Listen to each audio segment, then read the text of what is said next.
दीपक बोराडेंच्या उपोषणाला नांदेडमधून एक अपंग व्यक्ती आलेला आहे. खरं पाहिलं तर या ठिकाणी त्याला एक पायसुद्धा नाही आहे. मी कॅमेरामॅनला विनंती करतो एकदा ह्याचा पाय वगैरे दाखवा. त्याला एक पायसुद्धा नाही आहे, बरोबर व्यवस्थिशीर उभा देखील टाकता येत नाही. तो काठीचा आधार घेऊन या ठिकाणी आपल्यासोबत चर्चा करण्याचा प्रयत्न करतोय. काय नांदेडवरून या ठिकाणी आलायस, कधी आलायस तू? 3 दिवस झाले सर. आज 3 दिवस झाले. माझ्या बांधवाला एवढं सांगू इच्छितो की मी माझ्यासारखे जे एवढं तळमळ करू आहे त्या आपल्या दीपक भाऊच्या याच्या तब्येतीकडे बघून तर एवढं याला सांगू इच्छितो की जे घरी आहेत आता त्यांना एवढाच विनंती करतो की आपल्या लेकरा बाळासाठी त्यांनी एवढं करू लागले त्याच्यासाठी थोडंफार तर सहकार्य करावे. हे ठीक आहे सर, मी एवढं बोलतो. आता तुम्हाला बी आपण कशामध्ये अपंग आहे? डोळ्यामध्ये 100% तुम्ही दोघं सोबत आला? मी पुण्याहून आलोय. हां. तुम्हाला काय वाटतं बरं, आरक्षणाचा दुसरा दिवस आहे, आणखीन सरकारनं सकारात्मकतेनं या प्रकरणाकडे पाहिलं नाही? या ठिकाणी सरकारची आमची एवढीच भूमिका आहे की आज आदरणीय दीपक भाऊ बोराडे गेले 2 दिवस उपोषणाला बसले आहेत. उपोषणाला बसले त्यांचा उद्देश त्यांच्या स्वतःसाठी नसून आज धनगर समाजाच्या भावी पिढीसाठी जे आरक्षण मिळाल्यावर आमच्या मुलांना काहीतरी त्याचा उपयोग झाला पाहिजे, सर्टिफिकेट मिळलं पाहिजे.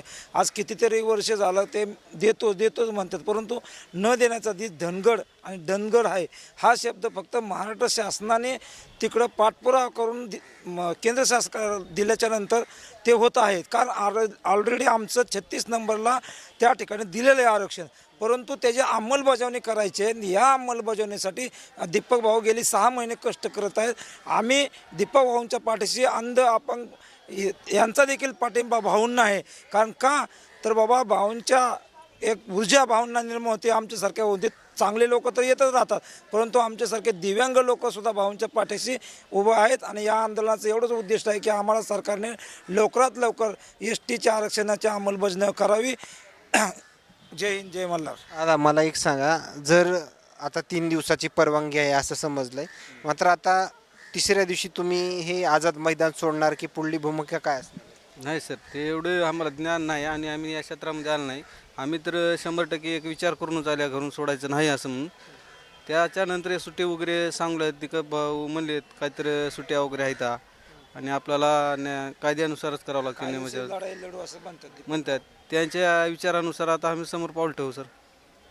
का बाकी इतर धनगर बांधवांना तुझं काही आव्हान असणार आहे शेवटचं? मला बरेच फोन आलेत आणि मी पण गावात हे करतो आणि मी म्हणलो मी 10 माणसं नेऊ शकतो. मी स्वतः पैसे भरतो. म्हणजे पैसे आले ते आमचे निराधार वगैरेचे मला पेमेंट आलं तर मी त्याला नेऊ इच्छितो. म्हणजे एवढ्या माणसाला ट्रेननं नेऊ कसं काय नाही, पण तुम्हाला माझी जिम्मेदारी नेतो म्हणून एवढंसुद्धा म्हटलं मी माझ्या गावातल्या माझ्या बांधवांना माझ्या नातेवाईकांना म्हटलो.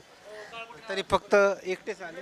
हो सर, म्हणजे एक बंधू आहेत, दोघं आल्या जळबाना. ओके, धन्यवाद. या ठिकाणी पाहिलं गेलं तर अपंग व्यक्ती जे आहे ते दीपक बोराडे यांच्या या उपोषणाला आलेत आणि आलेल्या प्रतिक्रिया मात्र काय सांगून जातात हे नक्की समजलं असेल. मात्र आणखीन काही नवीन अपडेट्स मिळतील का हेही पाहणं तेवढंच महत्त्वाचं ठरणार आहे. आणि या उपोषणाला या आंदोलनाला काही वेगळं वळण येतं का हेही पाहणं तेवढंच महत्त्वाचं ठरणार आहे. कॅमेरामॅनसोबत सूर्य जुमडिया, मुंबई आझाद मैदान.